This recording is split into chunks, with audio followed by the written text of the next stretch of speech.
This technique I'd like to share with you now is based on an old cover of Photoshop User Magazine from 2001, where we took a photograph, make it look like a line drawing, and had paint kind of dripping on it. Well, again, as is often the case, it'll be a lot easier for me to show you, and you'll see the result at the end. So we start off by duplicating the background layer. I want to turn this copy into what looks like a line drawing. There's a couple of ways of doing it. One way would be to use this filter called Smart Blur, and in here one of the options is called Edge Only, and then I can play around with the settings to try and get the effect that I want. Click OK. Takes a moment.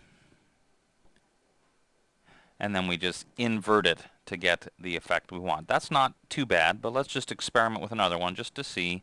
I'll just undo a couple of times. In this case, I'm going to use Stylize, Find Edges. I'm going to then use Image Adjustments Threshold, which will remove all the color.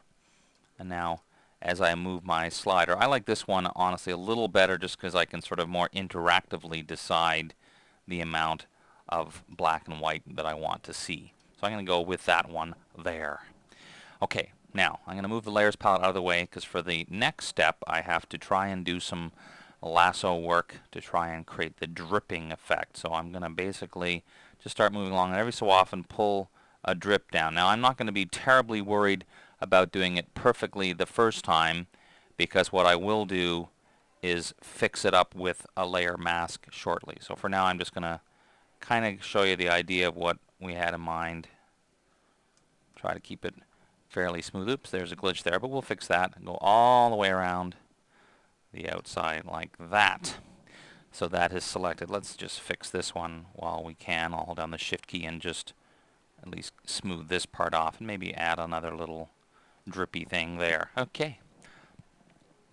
Now all we do is we're going to add a layer mask, but I hold down the Option or Alt key so it selects the opposite, because I basically want the color on top, and you see, so basically we've masked the top part here like this. Now at this point, as I mentioned, if it's not looking very much like this drip right here doesn't look very realistic, so I'm just going to take my black paintbrush and just kind of touch that up a bit. I could do anything I wanted in terms of, you know, adding more drips, and that's the advantage. You can basically start off, as long as your original selection is half decent, then you can certainly fix it up, and if there's any part that looks not so great, we can fix it here. We can even add a few little, you know, drip marks, little spots, splats that have splatted down, something like that. Now you'll notice I'm using a hard edge brush because we don't want feathering in here. That would not look very good. Alright, now that looks okay, but we want to make the paint drops look a little more beveled, and the problem is it's very hard to add beveling to something that has a layer mask on it. So one of the ways I'm going to do this gives me some options. I'm going to hold down Command or Control and click on the layer mask to load it as a selection, and then inverse, because I basically want the same shape as the top. I'm going to add a new layer. Let me bring this in so you can see what I'm doing. Add a new layer, and I'm going to fill that with some color. I just happen to have yellow as my current color. Now on that yellow layer we'll add the bevel and emboss look that we want.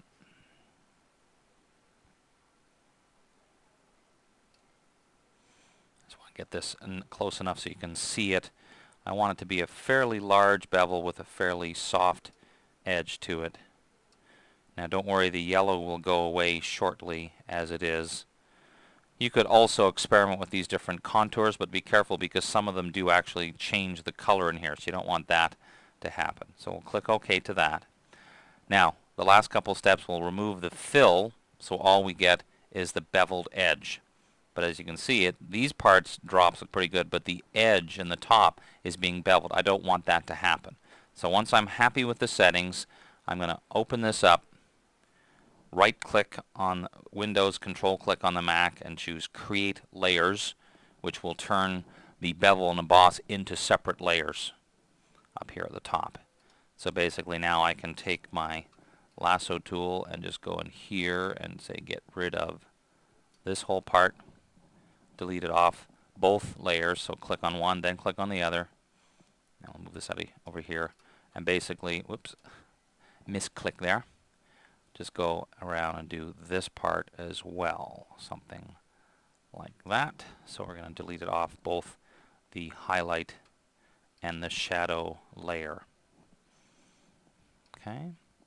And so there you have the idea. Basically, it's kind of trying to look like a drawing where paint is gradually dripping through. Now this didn't frankly come off exactly the way I had in mind, but the main principle, the main concept, of course, for me, as always is the case, is to show you the idea.